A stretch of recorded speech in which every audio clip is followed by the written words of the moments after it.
Salut les amis, bonjour tout le monde, bonjour, j'espère que vous allez bien. Bienvenue dans ce nouveau numéro de Excel Africa BizTech, cet espace qui, vous le savez, tente de décrypter des enjeux de transformation numérique et de commerce international, des enjeux de développement et de souveraineté en Afrique et en RDC, justement à l'intersection de la transformation numérique d'une part et du commerce international. C'est un espace que j'ai créé pour vous, c'est un espace que j'ai créé pour échanger régulièrement avec vous, vous donner mon parti pris, vous donner ma perspective, prendre la vôtre, apprendre de vous pour qu'ensemble nous créions cette communauté qui va apporter son grain de sel au développement de notre cher continent, l'Afrique, et de notre cher pays pour ceux qui partagent mon pays, la République démocratique du Congo. Merci beaucoup. Moi, c'est Dr. JP Mouka et je vous reçois aujourd'hui dans mon parti pris congolais. Vous le savez maintenant, les samedis, on parle un peu plus panafricain. Comme hier, on a eu notre tournée africaine où il a été question de conclure la série que nous avons récemment commencé, en fait la deuxième partie de deux numéros que nous avons commencé le samedi passé et qui parlait un peu de mon expérience, une de mes expériences dans l'encadrement des petites et moyennes entreprises que j'ai tenu à partager avec vous. Voilà, ça c'était samedi passé et hier aussi. Aujourd'hui, donc, nous allons embrayer sur une autre thématique très pertinente pour la RDC. Ce sera comme ça chaque dimanche. On essaiera de parler RDC. Venez nombreux, invitez ceux qui ne connaissent pas cette chaîne. Abonnez-vous, envoyez-moi un petit like, ça me donne le moral. C'est la meilleure rémunération que vous puissiez m'accorder. Et ensemble, comme je ne cesse de vous le répéter, les amis, essayons un temps soit peu d'éclairer les masses, les informer du progrès, les outiller pour la concurrence. Merci à vous tous qui nous rejoignez. Je vous rappelle que ceci est un multi-live sur Facebook, LinkedIn et WhatsApp pardon, Facebook, LinkedIn et YouTube. Donc, n'hésitez pas à nous rejoindre sur votre plateforme de choix. J'essaye, comme à l'accoutumée, de faire juste une petite ronde et de voir parce qu'il y a des commentaires qui commencent à arriver. Merci à vous tous qui commentez déjà. Merci à vous tous qui m'envoyez un petit pouce bleu. Merci à vous tous qui avez commenté massivement à la suite de nos numéros de la semaine passée, notamment le parti pris où j'ai essayé de décrypter le Makutano qui venait de s'achever en RDC, le Makutano 8. Merci à vous tous. Donc voilà, là on va démarrer pour ce jour, parti pris congolais. Alors sur les petites annonces et autres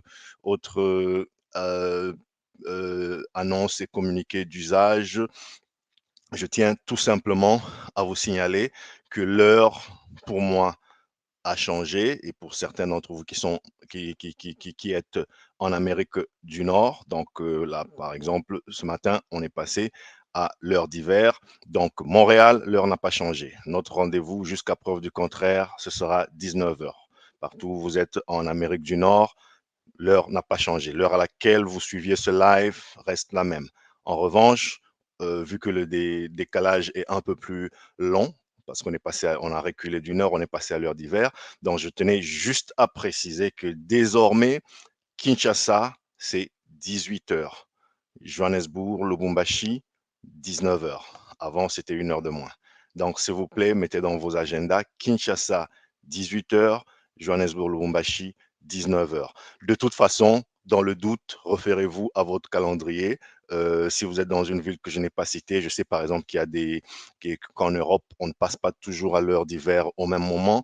Donc, il se pourrait que entre aujourd'hui est le jour où Paris ou Bruxelles passera à l'heure d'hiver, il y ait un certain décalage. Donc, je vous prie tout simplement de vous référer à l'heure dans votre calendrier et vous remercie de me témoigner votre fidélité, votre soutien. Ça se voit dans vos commentaires que je lirai dès que l'occasion se présente et à chaque fois que nous avons un numéro comme ça. J'en profite pour souhaiter la bienvenue à Prince. Merci beaucoup, Prince, Kijana. Merci beaucoup. Waouh! 19 heures de Sofia en Bulgarie. Comment ça se passe en Bulgarie? Dis-moi comment ça se passe en Bulgarie. Mets-moi un commentaire. Je vois que tu écris de LinkedIn. Donc, s'il te plaît, retrouve-moi sur LinkedIn. Mets-moi un petit pouce bleu ici, et tu es chez toi ici, Prince, donc sois le bienvenu. Aujourd'hui, déjà pour annoncer les couleurs, avant que l'on ne rentre dans le vif du sujet, aujourd'hui, je vous ai proposé de parler d'une thématique très infiniment dans l'actualité en RDC en ce moment. On va essayer de décrypter et de commenter le budget qui vient d'être passé à l'Assemblée nationale.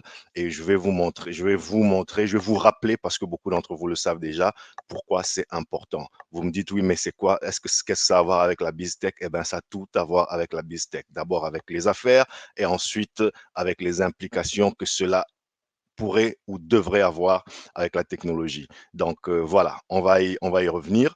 La semaine passée, juste pour clôturer avec la parenthèse Makutano, clôturer pour l'instant, je le signale parce qu'on va y revenir forcément et vous commentez. Il y aura évidemment beaucoup de choses qui vont suivre. Je vous rappelle que pour ceux qui ont raté le numéro, c'était le numéro alors c'était le numéro 47 où on a fait une plongée sur ce qu'a été le Makutano 8 avec quelques perspectives et bien entendu mon parti pris qui est loin d'être une parole d'évangile, mais qui témoigne quand même de ce que je pense et surtout les sujets ou la perspective que je soumets aux intempéries de vos critiques, de vos analyses et de votre bonification aussi, parce que tous ensemble, nous sommes plus forts, tous ensemble, nous nous édifions. Je suis de ceux qui pensent que nous devrons créer une nouvelle génération de jeunes Africains engagés qui n'ont pas peur de parler de leur pays, de leur continent, y compris les sujets qui fâchent, euh, et y compris dans des domaines où ils se sentent une certaine compétence ou tout simplement une certaine légitimité pour parler, y compris pour demander conseil aussi, parce qu'il y en a toujours, il y a toujours qui sont plus avisés sur un sujet que d'autres. Donc voilà, il n'est pas ici question d'être en concurrence avec qui que ce soit. Ceci est un espace que je vous propose et je vous invite fervemment à y participer et aussi à me donner votre perspective. Voilà de quoi il s'agira et de quoi il va toujours continuer à s'agir. Et ensemble avec vous, nous allons absolument bonifier cet espace. Je n'en ai aucun doute. J'en profite pour jeter un petit coup d'œil. Merci à vous tous. Et puis ceux qui ne sont pas là, ils vont nous retrouver en cours de route. Alors, merci aussi à AK243 qui, merci pour ton commentaire sur YouTube où tu partageais ma déception. Euh, de ne pas avoir beaucoup entendu parler des perspectives du numérique dans le Makutano 8. Alors, je lis ton commentaire, franchement, c'est entre guillemets, et je cite, ça a été une déception pour moi de ne pas avoir entendu parler du numérique lors de ce Makutano. Les Quinois sont encore à un stade primitif du numérique. Je te trouve un peu dur, je te trouve un peu sévère. Je pense que pour moi aussi, ça a été une petite déception, mais encore une fois, Makutano, c'est une formule, c'est une proposition. Et surtout, moi, j'insiste sur le fait que, attention, moi, loin de moi l'idée de faire un procès quelconque au Makutano. C'est une initiative privée. J'ai même répété ici la fois passée qu'il devrait y avoir des Makutano chaque week-end au Congo. Il devrait y avoir un Makutano à Kinshasa et Mbujimai, comme c'était le cas il y a 10 jours. Et puis, la semaine prochaine, il devrait y avoir un équivalent d'un Makutano qui s'appellera comme il veut, mais il se passera à Kolwezi et puis à Kisangani. Voilà, c'est comme ça qu'une nation se développe. On a des Indaba, comme on les appelle sous d'autres cieux, qui se passent. Certains sont plus grands que d'autres, certains ont une plus grande visibilité que d'autres. Mais loin de moi l'idée de faire un procès quelconque à cette initiative, je le rappelle, privée et qui a absolument fait rayonner mon pays le temps de quelques jours, le temps d'une semaine, mais qui n'en est pas à son premier coup de maître. Ça fait la 8e édition maintenant. Ça veut dire qu'il y a eu 7 éditions qui ont été les unes plus réussies que les autres. On a vu défiler des très hautes personnalités africaines, sinon mondiales. C'est un exemple, c'est un modèle. Il peut y en avoir de plus petits, il peut y en avoir sur des thématiques un peu plus ciblées. C'était peut-être difficile de tout mélanger, tout confiner dans un même programme, mais ça n'empêche en rien le fait que personnellement, j'ai trouvé qu'il manquait un peu de substance sur le numérique, sur comment le numérique va accompagner ou plutôt comment le numérique va participer à la structuration de ce programme de développement des 145 territoires, étant donné son importance stratégique dans le développement du pays, étant donné son importance stratégique dans la diffusion de la culture numérique. C'est une opportunité en or de faire que la culture numérique, si petite soit-elle, arrive à toucher des populations qui n'en avaient peut-être jamais entendu parler de manière tout à fait concrète. Là, on a un projet. On a un projet où on va construire des routes. On a un projet où on va construire des bâtiments administratifs. On a un projet où on va construire comment vous dites, des centres hospitaliers. Donc, ça n'est pas, et encore j'ai rappelé, la limite, c'est 10 millions de dollars par territoire, un peu plus, un peu moins. Donc, on n'espère pas faire des miracles avec ça. Mais qu'à cela ne tienne, on a rarement vu un projet, un programme avec une portée aussi grande dans notre pays. Pourquoi ne pas en profiter pour y insérer une semence du numérique? Pas dans l'accompagnement a posteriori, en afterthought, en à côté, lorsque tout sera ficelé, lorsque tous les budgets seront consommés, et puis on va chercher les petits jeunes, les petits jeunes ingénieurs, les petits jeunes informaticiens pour dire petit, vous voulez pas nous développer un petit site web pour essayer de donner une visibilité aux travaux que nous venons de réaliser, ou bien on va dire petit, est-ce que vous pouvez pas nous faire un peu un petit réseau là pour sécuriser nos données? Ces conceptions, ces réflexions, elles se passent en amont, elles se passent dans la planification. Autant les architectes, j'en ai aucun doute, en sont déjà à planifier les routes, autant les constructeurs sont déjà en train de baliser les chemins pour les routes, pour les terrains physiques où les bâtiments seront construits, autant le numérique devrait déjà être balisé en ce moment en termes de cybersécurité. Le numéro d'avant, celui d'avant, donc le numéro d'il y a 2 semaines, on avait parlé de cybersécurité parce qu'il coïncidait avec la semaine où le président de la République venait de valider le plan nationale, la stratégie nationale de cybersécurité, et il en a été question. Je vous y renvoie d'ailleurs sur ma chaîne YouTube. Allez-y, vous allez le voir. On en a parlé ici. Donc, on essaie de parler des thèmes qui sont plutôt des enjeux de l'heure, non seulement, pas seulement des thèmes qui font le buzz, mais des thèmes structurants sur les enjeux de l'heure pour notre pays. Donc voilà, on en a parlé et ici, moi, j'aimerais tout juste dire, voilà, continuons à encourager de telles initiatives. Je sais que tu partages ma déception, cher AK243, mais bon, là où ne soyons pas trop durs avec les Quinois, soyons pas trop durs avec les Congolais, n'utilisons pas ça, n'ouvrons pas la brèche à une division de plus entre nous. Je pense que le Makutano s'est passé du mieux possible et la partie visibilisation de l'espace numérique appartient aussi aux responsables du numérique. N'oubliez pas qu'on a un ministère du numérique dont je crois avoir aperçu le numéro un, c'est-à-dire le ministre du numérique, je pense lors de la cérémonie d'ouverture. Je ne sais pas s'il a été là après, je ne l'ai pas revu sur les images, mais je crois l'avoir aperçu dans la cérémonie d'ouverture au premier rang. Voilà, donc que les acteurs se chargent de la chose et puis après, ok, l'événement est passé, il n'y a pas eu beaucoup d'emphase sur le numérique, mais maintenant, tout le monde est rentré, travailler sur les projets, travailler sur les détails, eh ben, qu'ils en profitent, que ceux qui n'ont pas entendu parler du numérique écoutent ma proposition, mon parti pris de la semaine passée, envoyer cette vidéo, couper le clip, partager aux personnes euh, que vous connaissez et qui détiennent une certaine parcelle d'autorité ou d'influence. Et c'est comme ça qu'on va faire bouger les lignes tous ensemble. Et si quelqu'un pense que j'ai tort, ben, qu'il me relance, qu'il me revienne, qu'il m'écrive, que l'on discute, débattons. Et si quelqu'un pense que j'ai raison, mais qui n'a pas compris le fond de ma pensée et qu'il aimerait que j'approfondisse, eh ben, je suis disponible. Vous avez le numéro WhatsApp qui apparaît sur l'écran. Vous m'avez sur les réseaux sociaux. Je suis à votre disposition, parlons-en. Voilà les amis, aujourd'hui, je plonge dans le vif du sujet. Merci à ceux qui nous ont rejoints entre-temps.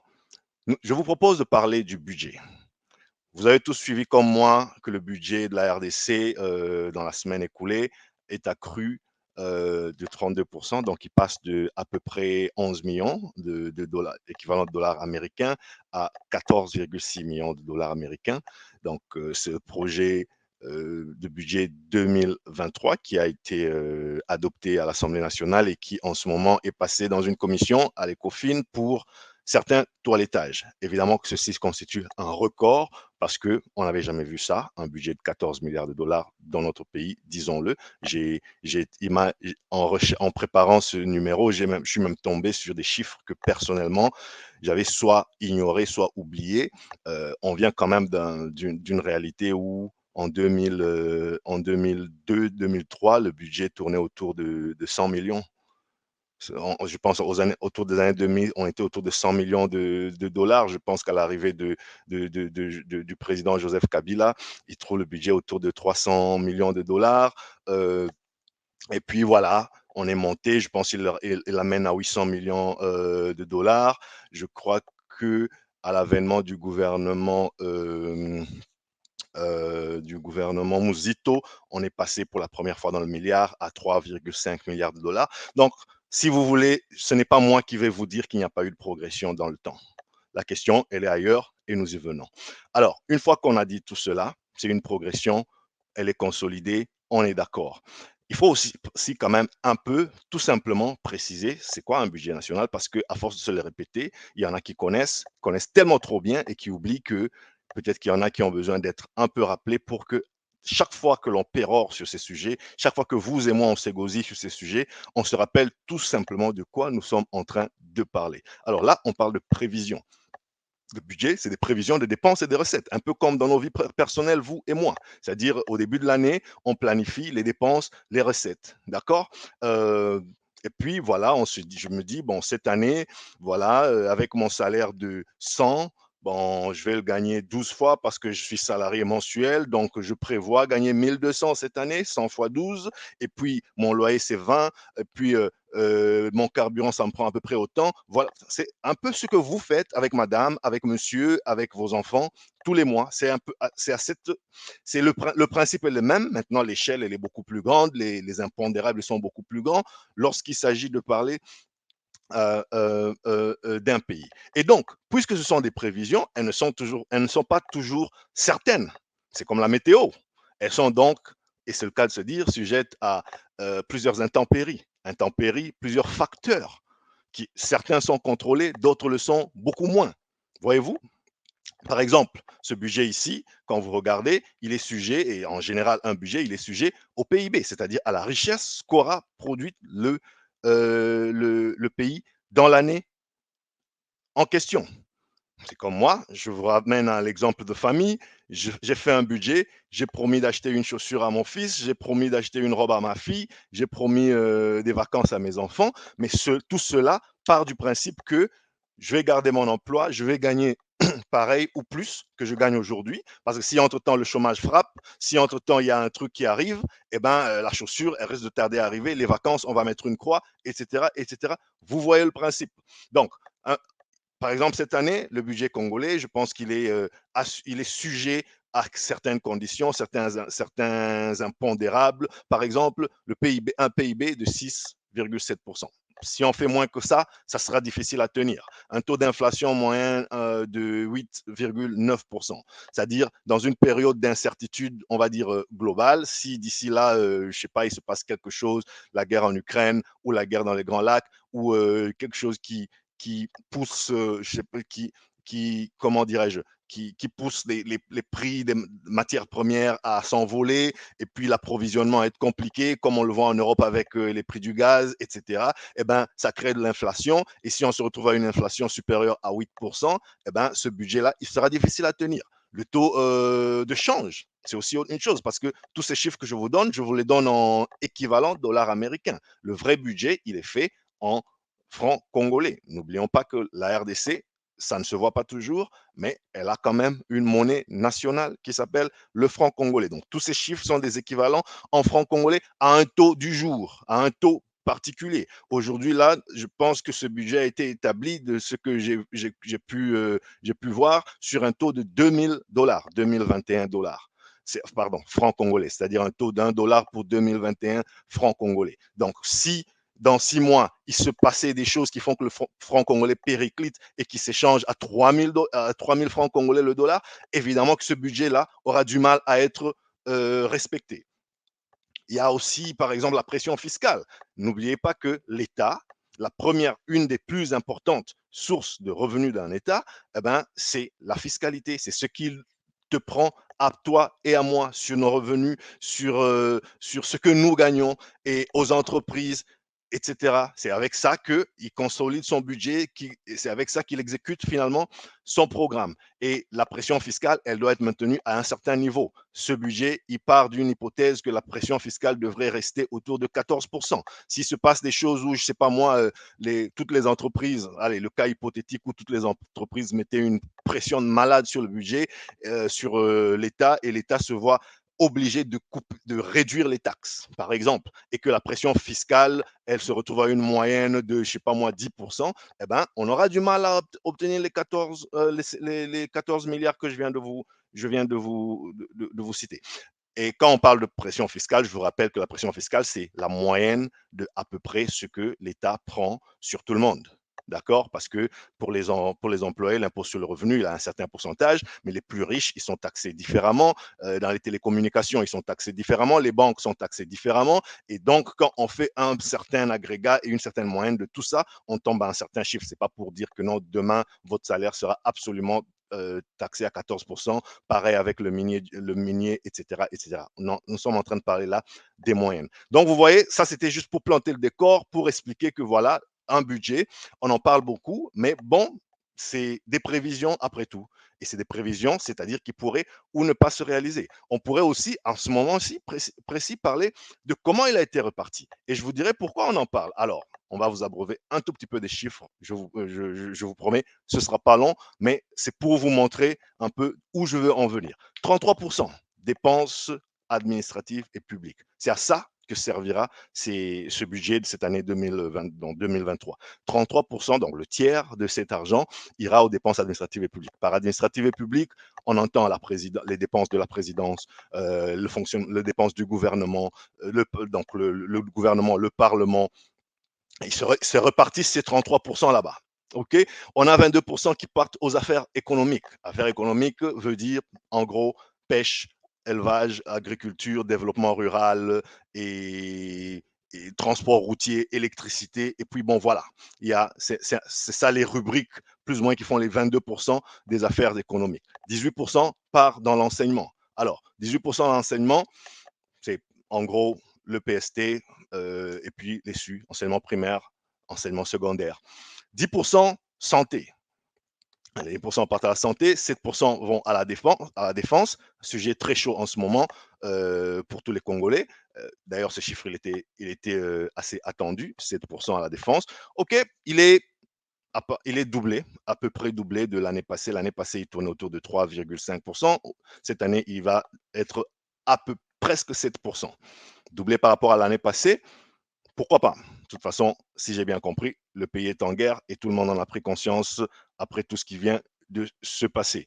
5% vont à la justice, l'ordre, sécurité publique. Mais où est-ce que je vais en venir avec tout cet étourdissement de chiffres, les amis? Ce n'était pas pour faire une répétition des chiffres pour le faire. C'était pour vous démontrer, ou plutôt vous proposer la réflexion suivante. Un budget, c'est avant tout un acte politique.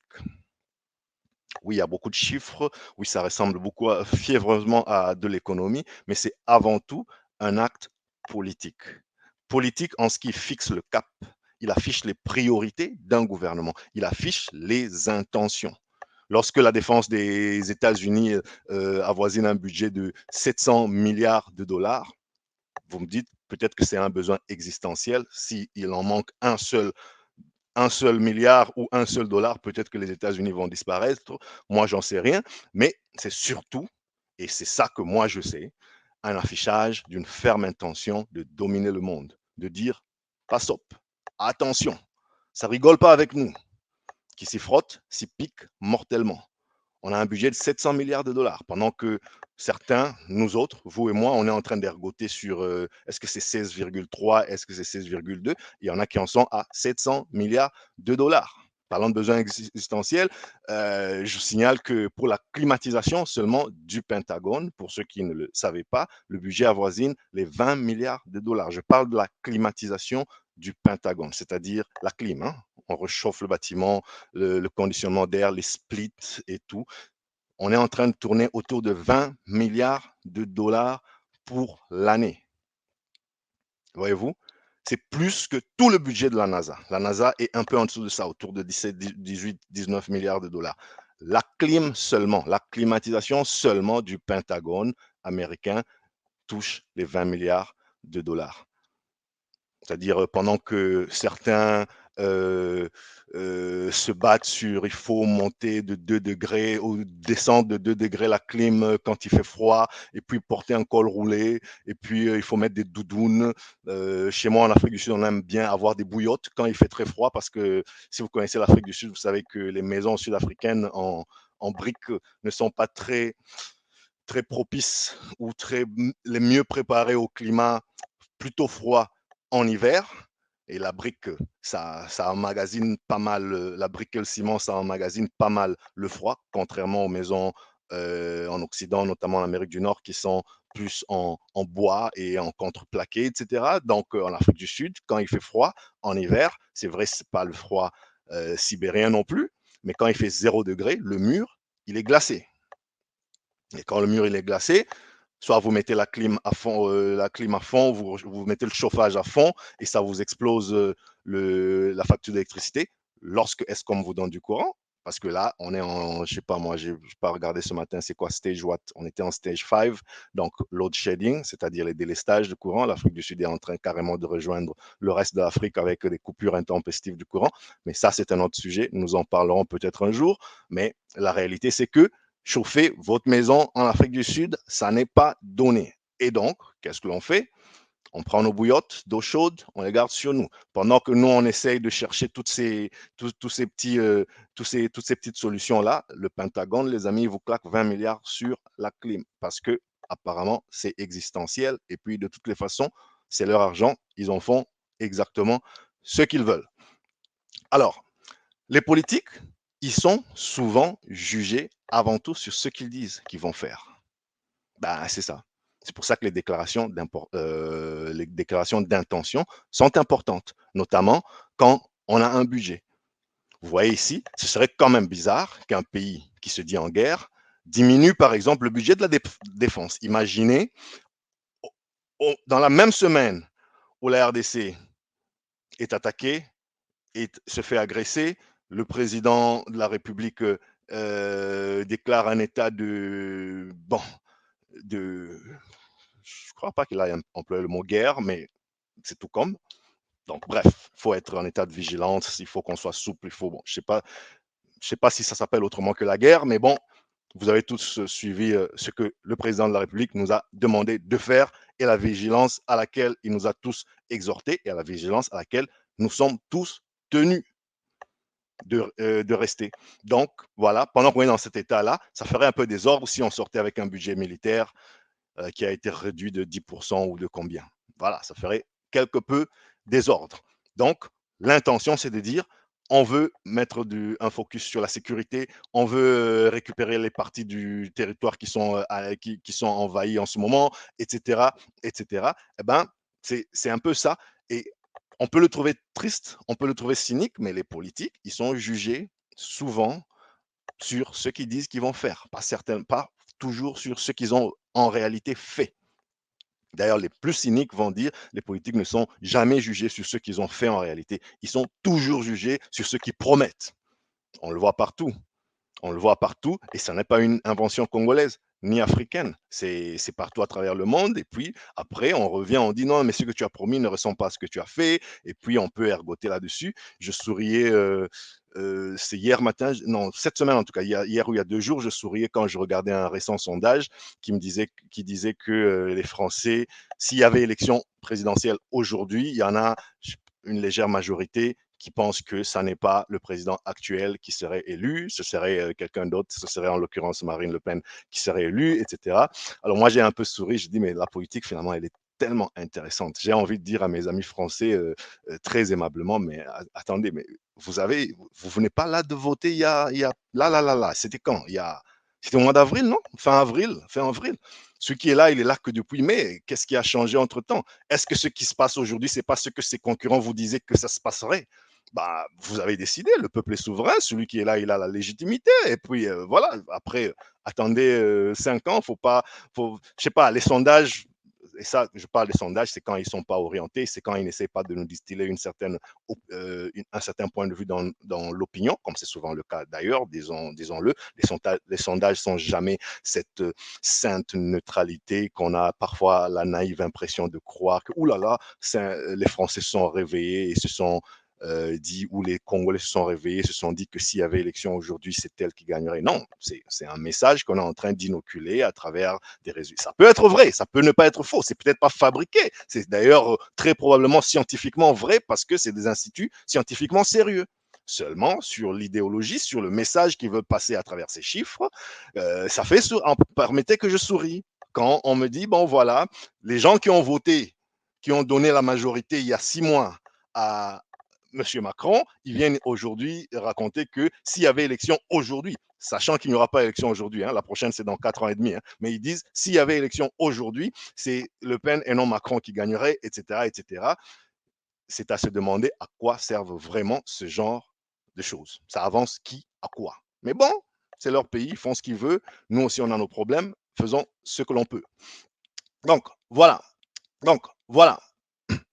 Le budget, on en a parlé, ce que c'est, ce que ça pourrait représenter, c'est avant tout une déclaration d'intention, une déclaration de ce qu'on aimerait faire, ce qu'on aimerait accomplir, comme dans un exemple familial, je vais vous donner l'exemple, papa gagne 50 dollars par mois. Et puis, là où je vais en venir avec ça, c'est avec cet exemple, c'est surtout pour dire, au-delà des chiffres, il faut que l'on commence maintenant à se focaliser sur l'essentiel.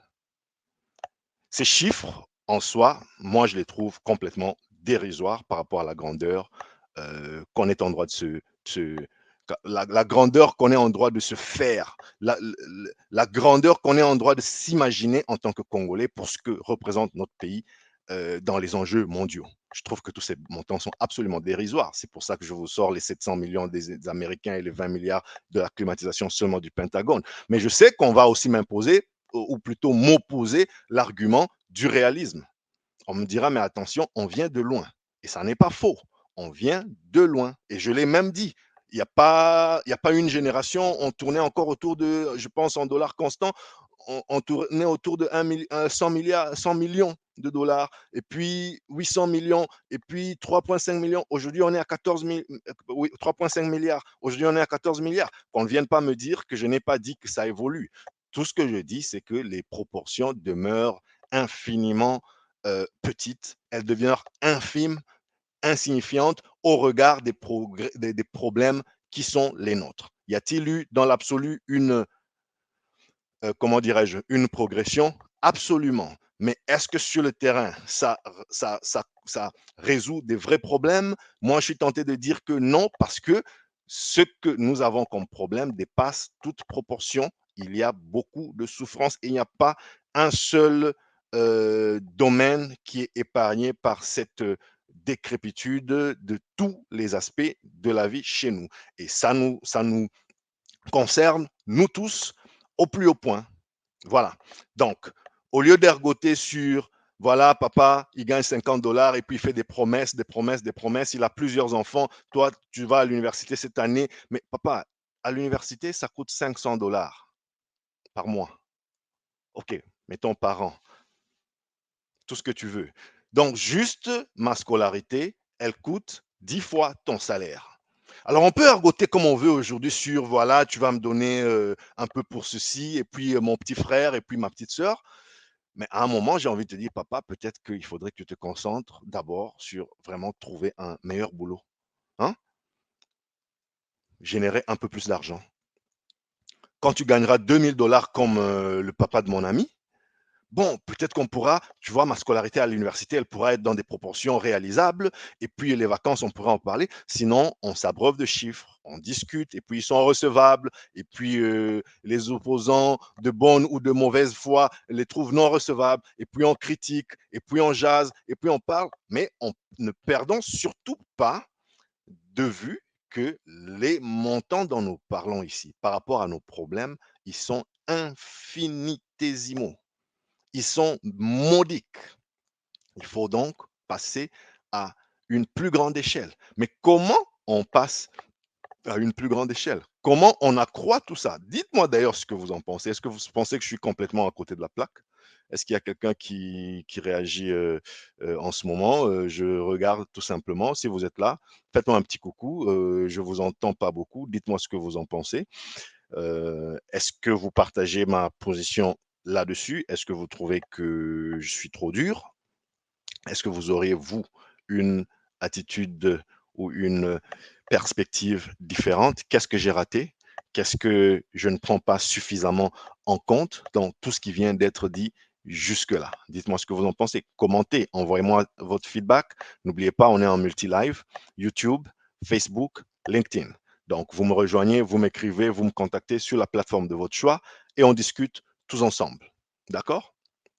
Alors, comment on peut aller vers le progrès auquel le progrès que nous appelons de tous nos voeux? Ben, premièrement, il faut comment, je vais vous abreuver de cet exemple aujourd'hui, les amis. C'est vraiment pas compliqué. C'est comme on le fait en famille. Si vous avez une petite famille, si vous avez, voilà, vous avez une petite famille, vous savez comment ça se fait. On part de ce qu'on croit pouvoir gagner et puis on part de ce qui sont les dépenses incompressibles. Voilà ce qui va se passer. Ben, le loyer, ben, les factures, elles ne vont pas disparaître.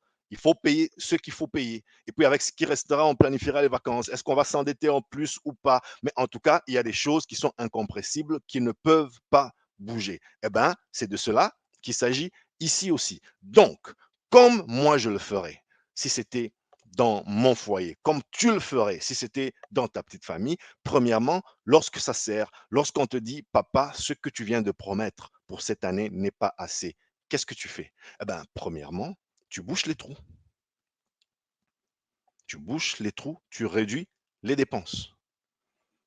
Tu réduis les dépenses comment? Eh bien, tu regardes tout ce qui coule aujourd'hui du trésor public.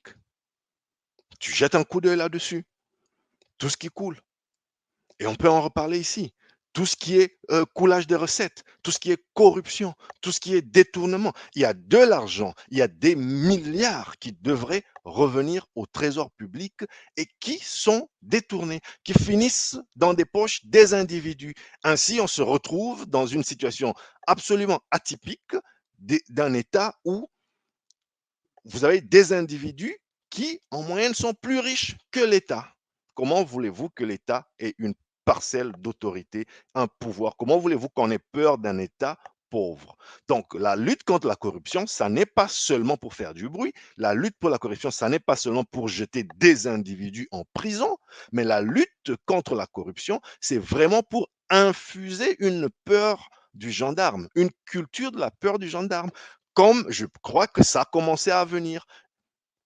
Vous me direz peut-être beaucoup trop mollement, et vous n'avez peut-être pas raison, mais il s'est passé depuis au moins un an des déclarations, on a entendu des choses que moi, personnellement, j'avais jamais entendu dire sur mon pays, à savoir que c'est devenu compliqué de détourner, à savoir que ces jours-ci, tout est bloqué, les circuits sont bouchés.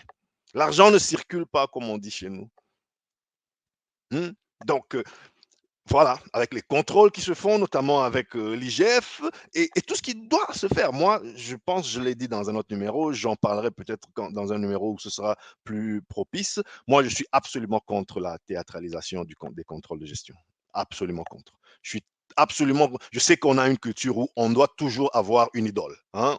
Quand c'est pas Edingwe, c'est Mamale. Quand c'est pas Mamale, c'est Fachi Béton. Quand c'est pas Fachi, on aime ça, nous les Congolais. On doit avoir une figure providentielle que l'on regarde, on dit Yemei. c'est peut-être un peu dans nos gènes, mais ça ne nous empêche pas de commencer à s'en éloigner un tout petit peu.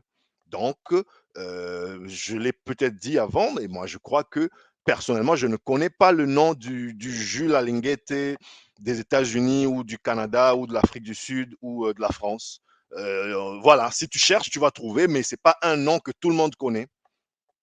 C'est en général un personnage plutôt discret, dont on n'est pas très sûr, mais il travaille et puis voilà, il attrape les voleurs, il les met à la disposition de la justice, etc. Mais bon, je pense que même pour la sécurité de l'intéressé, la théâtralisation autour de son nom, la starification, moi, je suis contre. J'ai toujours dit ça et je ne vais pas mâcher mes mots ici, mais ça n'empêche qu'il fait un excellent travail, que ce qu'il a fait est absolument appréciable. Mais qu'est-ce qui se passe demain s'il n'existe pas? On s'en remet encore à regretter. Ah, quand Jules Alinguet était là, vraiment. Mais tous ces gens ici, ils ne volaient pas. Qu'est-ce qui se passe quand il ne sera pas là demain? Cette culture-là de la redevabilité institutionnelle, est-ce qu'on ne peut pas tendre vers là?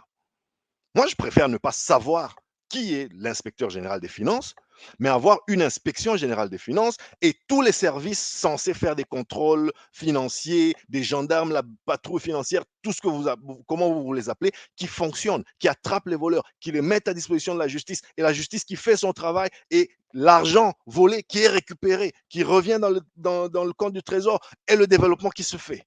Moi, je préfère ça, même si les gens n'avaient pas de nom, hein, c'est-à-dire c'était des inconnus. C'était des inconnus, on ne connaît pas le nom, on ne sait pas c'est qui, mais en tout cas, il a attrapé. Est-ce que vous préférez connaître le nom du policier qui a attrapé votre voleur? Le voleur qui est venu chez vous. Vous préférez connaître l'identité, la date de naissance et la situation matrimoniale du policier qui l'a arrêté? Ou vous préférez savoir qu'il y a quelqu'un qui a arrêté celui qui est venu voler chez moi, qui l'a foutu en tôle et, plus important, qui a récupéré mes biens volés, qui m'a rétabli dans mes droits? Bah, écoute, entre les deux, si je dois choisir, je préfère l'anonyme qui me rend service plutôt que le célèbre qui m'embrouille. Donc voilà, je pense qu'il faut en arriver là. Boucher les trous, continuer ce qui est en train d'être fait. C'est très, très bien. Maintenant, boucher les trous un peu plus sérieusement. Mais à part boucher les trous, qu'est-ce que vous feriez si vous devriez avoir un budget réaliste dans votre foyer? Ben, vous chercherez aussi un tant soit peu à accroître les recettes. C'est une balance comptable tout à fait basique, les amis. Vous réduisez les coûts là où c'est possible, et puis là où c'est possible, vous accroissez les revenus, les recettes. Tu négocies une hausse de salaire, tu cherches un deuxième emploi, tu ouvres une petite boutique à côté, tu as un side job, tu fais ce que tu veux, mais en tout cas, il faut gagner plus parce que sinon les vacances là, elles vont pas arriver. Voyez-vous? Donc, accroître les dépenses, notamment pour un État, c'est encore une fois, un des plus gros tuyaux pour les recettes de l'État, c'est la fiscalité. Mais une fiscalité juste, une fiscalité équitable, pas toujours les mêmes, pas toujours taxer les mêmes. C'est renforcer les contrôles des gestions, récupérer tout ce qui est dû à l'État partout et de qui que ce soit.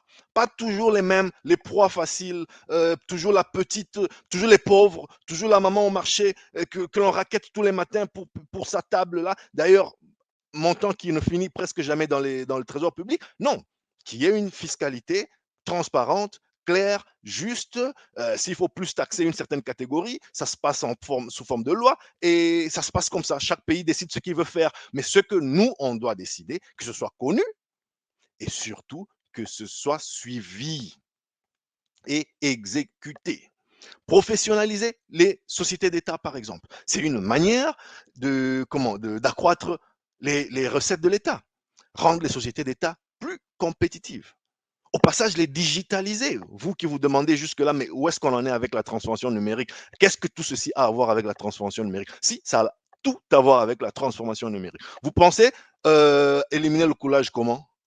En mettant un gendarme à chaque porte de chaque directeur financier de chaque entreprise dans chaque province et chaque territoire?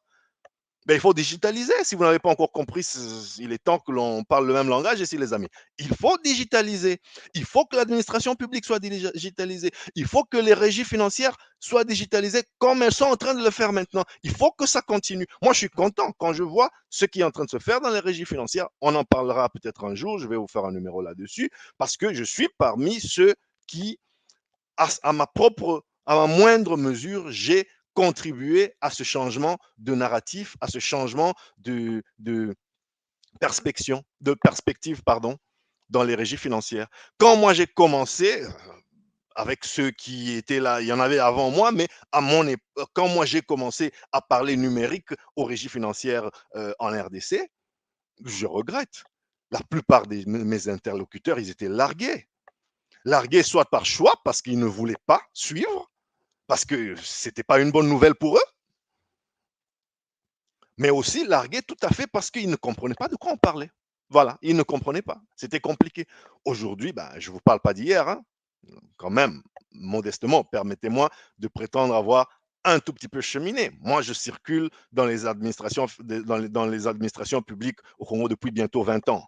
Donc, si tu as eu cette discussion en 2005, en 2006, en 2007, en 2008, ben, écoute, on est là aujourd'hui presque en 2025, donc ça fait quand même un bon 18-20 ans, et ce que tu entendais à l'époque n'est pas toujours ce que tu entends aujourd'hui, et c'est à saluer. Parce que nous, quand on a commencé à parler de digitaliser l'administration publique, on vous regardait comme du poisson avarié. On disait, c'est encore quoi cette histoire? On vous regardait comme si vous parliez javanais. Une partie, une très infime partie, comprenait, mais ne voulait pas mettre en place ce que vous suggériez. Et l'autre partie ne comprenait pas et n'avait pas envie de comprendre parce qu'elle se disait que comme c'était là, ça marchait bien, l'argent circulait, on faisait à peu près ce que l'on voulait. Ça doit finir tout ça. Ça doit finir. Voilà. Professionnaliser les sociétés, surtout les sociétés commerciales de l'État. Pourquoi professionnaliser? Pourquoi digitaliser? Ben, c'est parce que avec cela, on va accroître la visibilité. Visibilité, le contrôle de gestion. On va accroître la traçabilité. On n'a pas assez de policiers pour les placer à chaque bureau administratif de la République. Mais avec des systèmes informatiques, on pourra voir tout ce qui se passe en temps réel ou presque, et on pourra contrôler, réduire au maximum. Il y aura toujours des gens qui vont contourner le système, les contrôles, les filtres. Il y en aura toujours. Ça n'est pas ça ma question. Mon sujet ici, c'est qu'il faut commencer. Les gens doivent savoir que toutes les écritures restent. Les gens doivent savoir que tu fais des magouilles, eh ben, il y a une trace informatique. Eh ben, si le système ne t'a pas déniché en temps réel, sache que très bientôt, il y a quelqu'un qui va découvrir la supercherie et tu seras dans des problèmes. Bah oui, il y a aussi la peur du gendarme qui doit agir. C'est pas seulement penser que non, les gens, vous savez, en RDC, on prie beaucoup, ils vont se souvenir que voler est un péché. Non, il faut les aider avec des outils pour que ceux qui se retrouvent quand même dans le camp du mal, ils soient rattrapés, qu'ils payent le prix de leur forfait et puis qu'ils reviennent dans le système parce que c'est des compatriotes. On va quand même pas non plus rétablir la peine capitale et pendre tout le monde, même si ça s'est fait ailleurs. Les voleurs, on les pendait carrément. On ne va pas ici appeler ce genre de pratique. Digitalisons, nous saurons tout ce qui se passe et où cela se passe. Ainsi, s'il y a de la volonté, on pourra prendre les actions et les actions idoines pour enrayer le phénomène. Dans l'aviation, Congo Airways, dans l'assurance, Sonas et tous les autres secteurs. Comment on va devenir compétitif, surtout dans des industries de plus en plus libéralisées, où les monopoles d'État sont tombés? Eh bien, il faut que nos fleurons nationaux restent compétitifs parce qu'on a signé des accords, parce qu'on a accepté que la concurrence, y compris la concurrence privée, s'invite. J'avais une discussion avec certains d'entre vous qui m'écoutaient peut-être et d'autres qui ne m'avaient pas écouté. C'était il y a quelques semaines où quelqu'un célébrait la venue de Kenya Airways ou la signature de... Non, pas Kenya Airways. Voilà, les Kenyans, c'est encore autre chose. On va en reparler une autre fois. Pardon de parler comme ça. Je suis pas xénophobe, mais quand mon pays ne fait que multiplier des accords avec des étrangers, parfois ça m'énerve. Mais bon, ça n'est pas le sujet du jour. L'exemple que je vais donner, c'était la Tanzanie. Voilà, il y a quelqu'un qui célébrait l'accord qui vient d'être passé avec Air Tanzanie et tout. Et moi, j'ai dit qu'au-delà de toute la célébration, il faut qu'il soit clair, qu'il n'y ait aucune confusion, que c'est une très mauvaise nouvelle pour nous. Évidemment, les experts m'ont ramené au traité de Yamoussoukro et que sais-je encore, où on a qui ont accepté que les ciels africains soient dans une certaine mesure libéralisés, etc., etc. Et on est signataire. Je dis que d'accord, j'accepte, c'est bien, c'est ça. Je n'y peux rien. On a signé, mais on doit maintenant rendre notre industrie à nous, comment dirais-je, plus, compétitive et arrêter d'être ouvert aux quatre vents. Ben oui. Mais non, c'est vrai, quand vous avez signé les accords de Yamoussoukro et tout le reste qui font que vous n'avez pas concrètement le droit de refuser qu'une autre compagnie aérienne vienne secourir, vienne s'emparer du marché congolais, alors que nous avons Congo Airways qui fait pratiquement rien avec une flotte de quelques avions boiteux et par-ci par-là. Voyez-vous? Donc, d'un point de vue business pur, surtout pour les, je pense là, c'était les populations de Goma, pour ces populations-là, c'est une solution. Mais il faut qu'on arrive aussi à sortir d'un court-termisme chronique où, parce que, voilà, une compagnie, en l'occurrence Air Tanzanie, va desservir bientôt Goma, on doit forcément se réjouir. Je pense qu'ils allègent un tant soit peu un problème de transport et ceux qui sont aujourd'hui à Goma, qui doivent transiter par tous les pays de la région des Grands Lacs avant de venir à Kinshasa. Évidemment que pour eux, si ça peut représenter une solution, c'est bien, mais ça, c'est des individus que cela aide. C'est du court-termisme.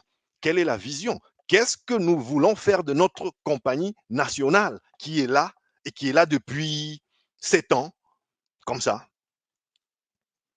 Combien de flottes, combien d'avions, combien a été accrue la flotte, combien de nouveaux avions ont été appelés. Là, récemment, je ne sais même pas où on en est parce que ce n'est pas un dossier que j'ai suivi sur les 2-3 semaines passées, mais on était en train d'avoisiner les 0 avions parce que ceux qui sont là devraient aller en maintenance. Donc bref, on est là à 0 ou presque. On est à quelques petits avions et puis de temps en temps, c'est des privés qui viennent secourir, mais que ce soit des privés congolais, encore ça va, qui viennent identifier les gaps que leur État laisse dans leur État, dans leur pays et puis que les autres viennent aussi prendre, mais que ce soit que faire venir les autres fasse partie d'une stratégie voulue, que l'on ne soit pas là à subir. Aujourd'hui, c'est telle compagnie qui vient nous amener leurs avions parce que nous, on n'en a pas. Et demain, c'est telle autre. Et le citoyen que vous êtes, que je suis, sur le coup, il applaudit. Il dit, ouf, ça fait, j'ai 2 options de voyage. J'avais que CAA et Congo Airways. Maintenant, on me dit que Ethiopian passe par là, ou je sais quel autre, ou Air Tanzania, ou je sais pas, les autres là. Je me dis, oh, j'avais 2 options, maintenant j'en ai 3 ou 4. Donc, ça devrait pousser les prix, par exemple, vers le bas. À l'échelle individuelle, je suis satisfait. Mais qu'est-ce que ça veut dire de nous en termes de stratégie? S'il y en a qui pilotent la stratégie aérienne, la stratégie du transport de notre pays, ça vous honore vraiment lorsque notre pays est un champ de... voilà, c'est juste c'est un moulin.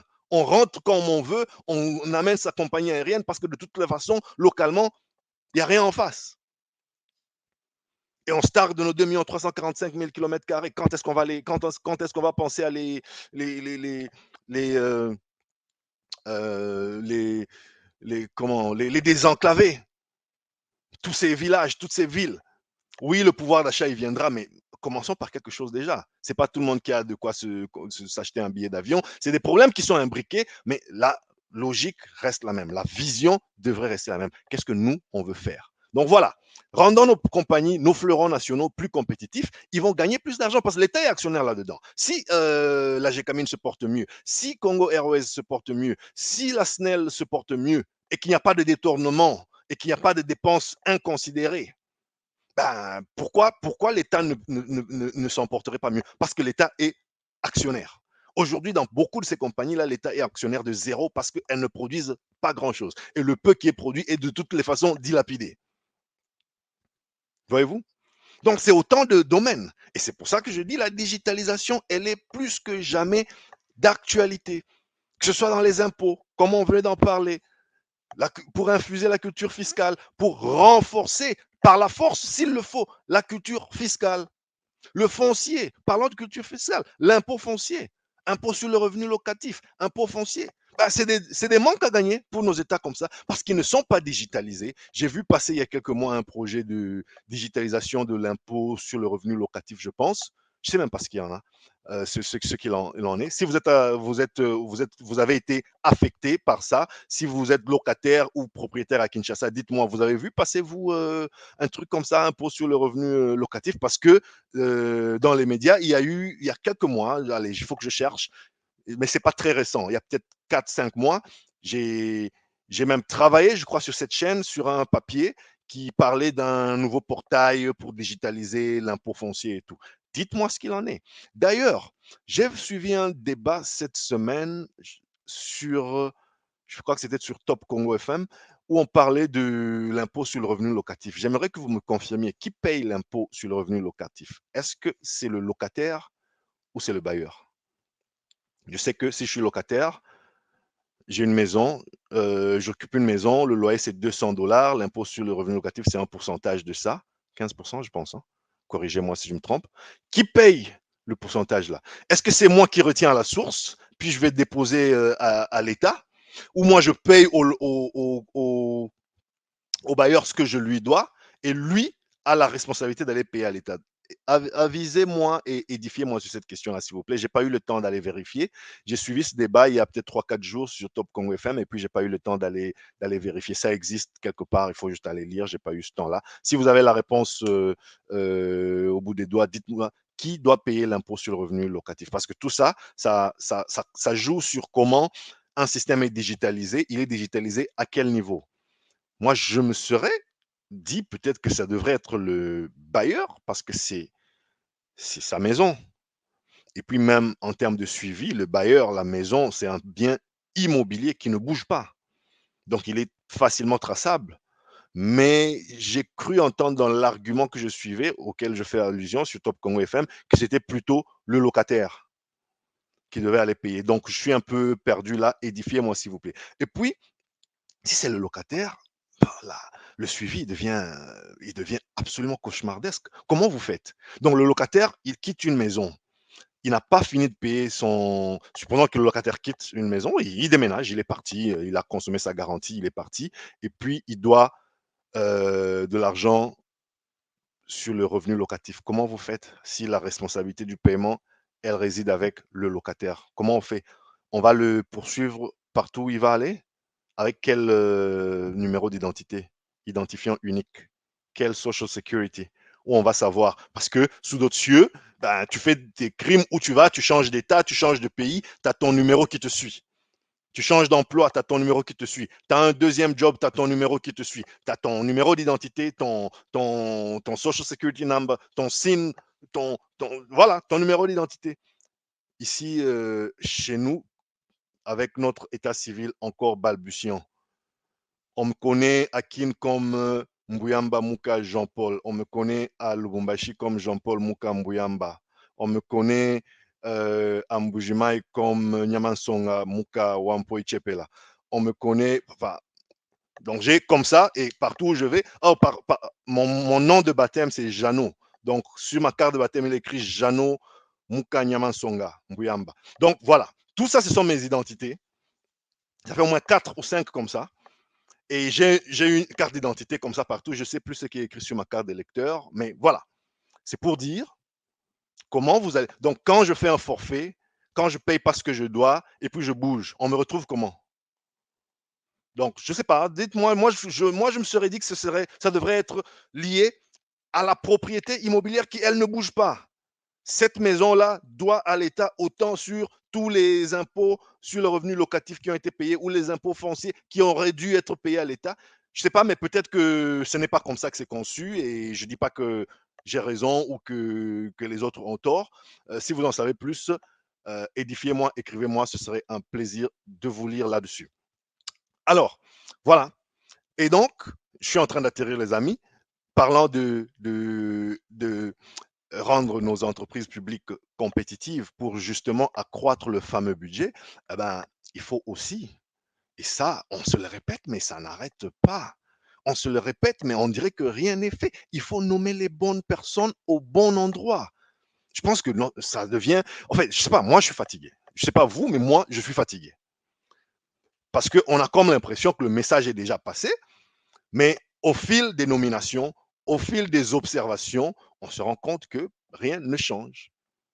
quand vous regardez les pédigrés des gens, quand vous regardez les CV des gens, quand vous avez la chance de rencontrer les gens qui sont nommés, je ne parle pas du privé, je parle dans les structures étatiques, surtout commerciales, où il faut un certain métier, un certain vécu. Quand vous regardez, quand vous observez, quand vous entendez ce qui se dit, vous vous dites, mais c'est quoi? Pourquoi on ne peut pas éloigner les politiques ailleurs de nos sociétés d'État, d'une société d'État à vocation commerciale? Les quotas politiques, les remerciements, soutien politique, ça n'est pas une invention congolaise ni africaine. Ça reste une réalité partout à travers le monde. Soyons pas naïfs. Partout. Emmanuel Macron, quand il est élu, il remercie les gens qui ont participé à son élection. Et il les case parfois là où il peut. Et ça ne se cache pas, ça se sait. Aux États-Unis, c'est pareil. Partout, c'est pareil. Mais est-ce qu'on peut un peu mettre une prime à la compétence? Et puis maintenant, il y a peut-être des agences de l'État qui sont plus politiques que commerciales. Moi, je parle plutôt du commercial, de l'économique et de la BizTech, hein, c'est-à-dire je ne rentre pas dans les agences infiniment politiques où vous pourrez peut-être me dire, attention, il faut absolument avoir des gens de confiance dans ces points névralgiques de la vie politique d'un pays. Donc, le président de la République, l'autorité, a dû nommer la personne la plus en laquelle il avait le plus confiance. Soit. Mais j'imagine qu'il peut aussi connaître des personnes compétentes en qui il a confiance. Et puis, si c'est trop difficile, mais que ces choses-là soient vraiment marginales. Moi, je veux, quand je regarde les autorités, le directeur général, le directeur commercial, le directeur financier, le stratège de ceci, les consultants d'une compagnie, n'importe laquelle, citez-moi, n'importe laquelle, dans la finance, dans la douane, dans l'aviation, dans tous ces secteurs qui devraient être la fierté de la nation, je regarde le profil du mec, je regarde le profil de la dame, je me dis, j'ai envie de me rapprocher de lui, j'ai envie d'aller apprendre de lui. Parce que voilà ce qu'il a fait, voilà d'où il est venu, voilà comment il est arrivé là-bas, parce que c'est des choses qui pourraient m'inspirer moi aussi, qu'il soit jeune ou qu'il soit vieux. D'accord? Moi, j'ai pas envie de toujours regarder les profils de ceux qui sont primés dans mon pays, et puis tu te dis, oh my God, mais comment lui il est arrivé là? Comment, pas lui, la personne. Hein? Écoutez-moi bien, hein? Je sais que très souvent on fait des attaques ad hominem, ici vous n'en entendrez pas. Je parle du principe. Comment une personne avec ce pédigré-là, ou cette absence de pédigré-là, comment une personne avec ce CV-là, que j'ai devant mes yeux-là, peut être prise et bombardée à une position comme celle à laquelle il ou elle vient d'être bombardée? Qu'est-ce que ça dit sur la méritocratie? Qu'est-ce que ça dit sur ceux qui, eux, ont les prérequis, ont la volonté de servir le pays, mais seulement qui, je ne sais pas moi, ils ne se sont pas pris des lacrymogènes à un certain moment donné, ou ils ne se sont pas... Qu'est-ce que ça dit? Donc, s'il vous plaît, qu'on essaye d'éloigner les nominations infiniment politiques, y compris lorsqu'elles ne sont pas envers des personnes compétentes, qu'on les regarde dans des cercles marginaux qui dépassent mon entendement, qui sont tellement compliqués que je ne peux pas comprendre. Donc, même si vous m'expliquez, je ne comprendrai pas. D'accord. Mais je veux des compétents dans la plupart des administrations publiques et des sociétés de l'État, surtout celles à vocation commerciale, parce qu'il faut qu'elles commencent à produire. Il faut qu'elles commencent à générer du revenu. Il faut qu'elles soient compétitives. Qu'on ait aussi une stratégie de lion, qu'on ait faim. J'ai aussi envie d'entendre que non, il y a une situation à l'Union africaine là-bas parce que la RDC, ça ne va pas. Les compagnies africaines sont en train d'aller, mais alors, racheter des parts dans toutes les compagnies partout en Afrique centrale, partout en Afrique subsaharienne. Oui, je veux ça aussi. C'est un bon problème. C'est un problème de riches. Qui est aussi des sommets des Nations Unies pour dire attention, il faut un peu juguler l'appétit de l'ogre congolais. L'ogre RD congolais, ça ne va plus là. Parce que les sociétés, les banques congolaises sont en train d'aller racheter toutes les banques dans la sous-région. Ça ne va pas là. Il faut un peu juguler parce que les Congolais commencent à démontrer des ambitions débordantes, une hégémonie débordante qui risque de déséquilibrer la sous-région. Quand est-ce qu'on va en arriver à avoir ce genre de problème-là? Non, nous, c'est toujours les pleurs. On est là, oh là là, tous les Kenyans sont venus. Je vais vous en reparler. Je vous en ai déjà reparlé, mais c'est comme si vous n'avez pas bien regardé la vidéo là. On va en reparler avec de fraîches perspectives. Oh non, c'est maintenant les Éthiopiens qui sont venus. Oh, non, nous, on est toujours là. C'est une femme toujours violée dans tous les sens du terme, excusez-moi.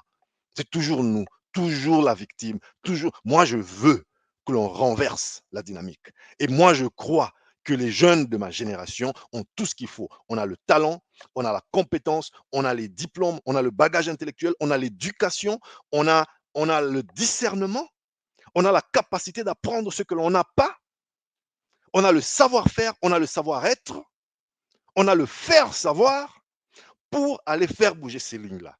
Et tant pis si nous, on se fatigue parce qu'une vie active, c'est quand même, voilà, tu ne seras pas aussi influent à 80 ans. Très peu d'entre nous seront encore influents à 80 ans s'ils sont en vie. Très peu d'entre nous seront encore influents à 70 ans s'ils sont en vie.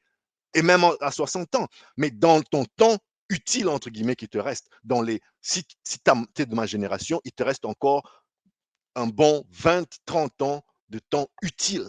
Et je ne parle pas aux plus jeunes qui, eux, sont au début de leur carrière et qui, si ils écoutent, s'ils prennent cette flamme et s'ils font mieux que nous, eux pourront aller encore plus loin parce que eux seront absolument débridés, absolument libérés de certaines chaînes dans lesquelles moi j'ai grandi. Et eux seront libérés de certaines contraintes dans lesquelles, qui sont encore plus fortes, qui étaient encore plus fortes quand mon père, lui, il grandissait. C'est à ça que l'on devrait arriver.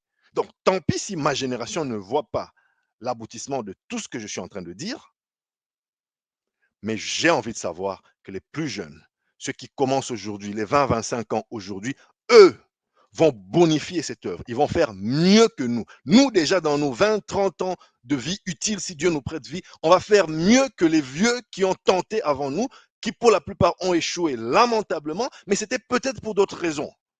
Moi, je suis très indulgent envers nos aînés et très respectueux. Je pense que la plupart de nos aînés ont complètement échoué, économiquement, politiquement et tout, et pour des raisons diverses, mais ça n'est pas pour autant que je vais leur manquer du respect parce qu'il y a beaucoup à apprendre d'eux. Le tout, ce n'est pas de leur donner un grand coup de pied et dire allez-vous-en. Non, le tout, c'est de les accompagner dignement pour ceux qui commencent à arriver à la période où ils doivent maintenant aller prendre un repos mérité ou pas, mais de tirer, de sucer, de prendre la quintessence de ce ce qu'ils connaissent, ce qu'ils auraient pu faire de mieux, enlever tous les contours dans lesquels eux, ils ont évolué, comme la corruption.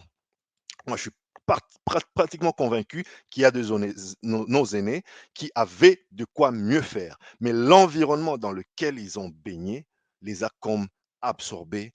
On n'en a plus jamais entendu parler. Si moi, j'évolue dans un environnement légèrement moins compromis, j'ai de meilleures chances, même si peut-être sur le plan du niveau, eux peuvent être un peu plus élevés à moi, peut-être qu'ils ont eu une meilleure formation, peut-être qu'ils étaient des hommes bien calés dans leur domaine. Mais aujourd'hui, ce dont on a besoin, nous, notre génération, c'est pas d'être absolument calé dans tous les domaines. C'est de savoir très vite lire les temps, les signes des temps, comprendre les enjeux de développement, les enjeux de souveraineté. C'est pour ça que j'ai fait cet espace. Pour ensemble apprendre, comprendre et s'édifier sur les enjeux de souveraineté. Pas seulement les diplômes. Je n'ai pas parlé de diplôme ici. Je n'ai pas besoin de savoir quel diplôme tu as. Si tu veux savoir quel diplôme j'ai, va sur mon profil LinkedIn. Si tu veux, j'en parlerai, j'en parle parfois de temps en temps dans certains numéros. Ça n'est pas de ça qu'il s'agit. Il s'agit de savoir-faire. Il s'agit de savoir-être. Qu'est-ce qu'on peut faire de tout ce qu'on a acquis, tous les diplômes qu'on a accumulés ou pas, toutes les connaissances qu'on a accumulées ou pas, tous les pays qu'on a visités ou pas. Maintenant, on a un certain bagage, vous comme moi. Comment on arrive à faire avancer les choses, faire bouger les lignes, profiter ou plutôt s'inspirer des plus vieux qui ont fait ce qu'ils ont pu, même si, je répète, beaucoup d'entre eux ont lamentablement échoué et ils sont en train de nous laisser dans un pétrin pas possible, mais soit on ne choisit pas ses parents. D'accord? On ne choisit pas ses parents. Moi, je ne me suis jamais posé la question de savoir est-ce que si mon père n'était pas mon père, si j'étais le fils d'un autre, ma vie serait mieux ou pas. C'est une question qui ne m'a jamais traversé l'esprit. J'ai pas choisi le père qui a été le mien, j'ai pas choisi la mère qui a été la mienne, j'ai pas choisi mes parents, et voilà, c'est le lot que la Providence m'a réservé, c'est le lot que Dieu m'a réservé, et je fais avec ça ce que je peux Je ne sais pas si j'aurais été mieux si j'étais fils de tel ou fils de tel. Je suis fils de celui qui est mon père, celle qui est ma mère, ceux qui sont mes parents, ceux qui m'ont élevé, même s'ils ne sont pas mes géniteurs. Ben voilà, c'est comme ça. Je suis le produit de tout ça. Vous aussi, vous êtes le produit de tout ça. Et puis, on fait ce que l'on peut avec ce que la destinée aura réservé pour nous. Et surtout, la génération des plaintifs, c'est fini. Ensemble, on va faire bouger les lignes. Ensemble, on va absolument faire bouger les lignes dans ce pays-là. Dites-moi ce que vous en pensez. Commentez, envoyez-moi un like si vous avez aimé, ou pas d'ailleurs. Et puis, voilà. Est-ce que vous êtes là? Je vais voir. Est-ce qu'il y a un commentaire à lire? Non, je pense que je ne vais pas lire les commentaires parce que le temps presse. Je vais revenir en début de numéro prochain. Ça sera samedi ou dimanche, samedi et dimanche d'ailleurs. Je lirai les commentaires les plus pertinents parce que je sais que la discussion continue dans la semaine. Je vous souhaite à chacun et à chacune une excellente semaine. Ceux qui travaillent, ceux qui étudient, ceux qui sont en vacances, les chômeurs, ceux qui cherchent du boulot, ben, bon courage à vous. Continuons de s'édifier mutuellement. Donc, parlons-nous même de tout ça. Hein, c'est des besoins. Si tu cherches un boulot et que tu penses que une personne dans ce réseau, dans cette communauté, pourrait te donner un contact, pourquoi pas? N'hésitez pas. Voilà, on est là pour s'entraider. C'est pas seulement pour ceux qui en ont en abondance, mais il y en a aussi qui traversent des moments difficiles et on doit faire tout ce que l'on peut pour s'aider mutuellement. Merci encore une fois d'avoir consacré de votre temps pour ce numéro, ce parti pris congolais de ce dimanche 6 novembre 2022. On se retrouve pour un autre parti pris congolais. Ça sera pour une autre thématique. Je vous communique tout ça d'ici là. Et ce sera le dimanche prochain, même heure. Je répète, l'heure a changé pour ceux qui sont en Afrique. Montréal midi, Kinshasa 18h, Johannesburg 19h. Montréal midi, Kinshasa 18h, Johannesburg 19h. Merci à vous tous qui étaient dans mon parti pris, dans ma tournée africaine hier, où on a bien bouclé notre thématique panafricaine. J'ai du nouveau pour vous cette semaine qui va commencer. On va s'amuser, on va se régaler. Rejoignez-moi aussi samedi, les mêmes heures que je viens de vous citer. Ensemble, essayons un temps soit peu d'éclairer les masses, les informer du progrès, les outiller pour la concurrence. Moi, c'est Dr. JP Mouka. Je vous dis prenez soin de vous et des vôtres. Chap, chap.